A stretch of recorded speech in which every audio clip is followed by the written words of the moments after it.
اے بنی اسرائیل، میری اس نعمت کو یاد کرو جو میں نے تم پر کی تھی، اور یہ کہ میں نے تمہیں دنیا والوں پر فضیلت دی تھی۔ اور اس دن سے ڈرو جب کوئی شخص کسی دوسرے کے کام نہ آئے گا، نہ کسی کی سفارش قبول کی جائے گی، نہ کسی سے فدیہ لیا جائے گا، اور نہ ہی انہیں کوئی مدد ملے گی۔ اور یاد کرو جب ہم نے تمہیں فرعون کے لوگوں سے نجات دی تھی، وہ تمہیں سخت عذاب دیتے تھے، تمہارے بیٹوں کو قتل کر دیتے تھے اور تمہاری عورتوں کو زندہ چھوڑ دیتے تھے، اور اس میں تمہارے رب کی طرف سے تمہاری بڑی آزمائش تھی۔ اور یاد کرو جب ہم نے تمہارے لیے سمندر کو پھاڑ دیا،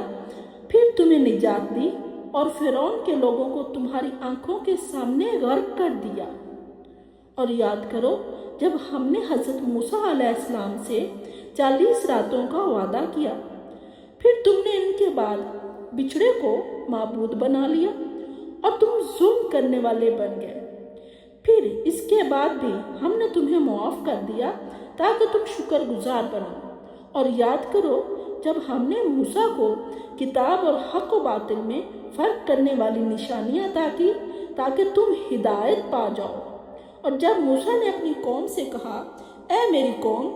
تم نے بچھڑے کو معبود بنا کر اپنے اوپر ظلم کیا ہے، اس لیے اپنے خالق کے سامنے توبہ کرو اور اپنے نفسوں کو قابو میں کرو، یہی تمہارے رب کے نزدیک تمہارے لیے بہتر ہے۔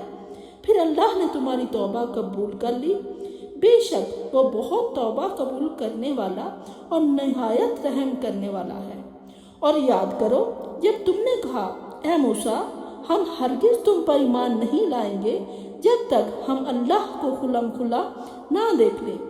پھر تمہیں بجلی نے آ پکڑا جبکہ تم دیکھ رہے تھے، پھر ہم نے تمہیں اس کے بعد دوبارہ زندہ کیا تاکہ تم شکر ادا کرو، اور ہم نے تم پر بادل کا سایہ کیا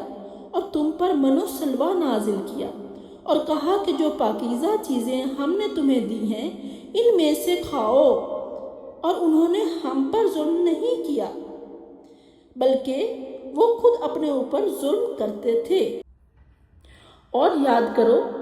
جب ہم نے کہا کہ اس بستی میں داخل ہو جاؤ اور جہاں سے چاہو خوشی سے کھاؤ، اور دروازے سے عاجزی کے ساتھ داخل ہونا اور کہتے جانا، ہماری خطائیں معاف کر دے، ہم تمہاری خطائیں معاف کر دیں گے اور نیک لوگوں کو اور زیادہ اجر دیں گے۔ لیکن ان ظالموں نے اس بات کو بدل دیا جو ان سے کہی گئی تھی، چنانچہ ہم نے ان ظالموں پر آسمان سے عذاب نازل کیا کیونکہ وہ نافرمانی کرتے تھے۔ اور یاد کرو جب حضرت موسیٰ علیہ السلام نے اپنی قوم کے لیے پانی مانگا تو ہم نے کہا، اپنی لاٹھی پتھر پر مارو، پھر اس پتھر سے 12 چشمے پھوٹ نکلے اور ہر قبیلے نے اپنا پانی پینے کی جگہ جان لی۔ ہم نے کہا، اللہ کا دیا ہوا رزق کھاؤ پیو اور زمین میں فساد نہ پھیلاؤ۔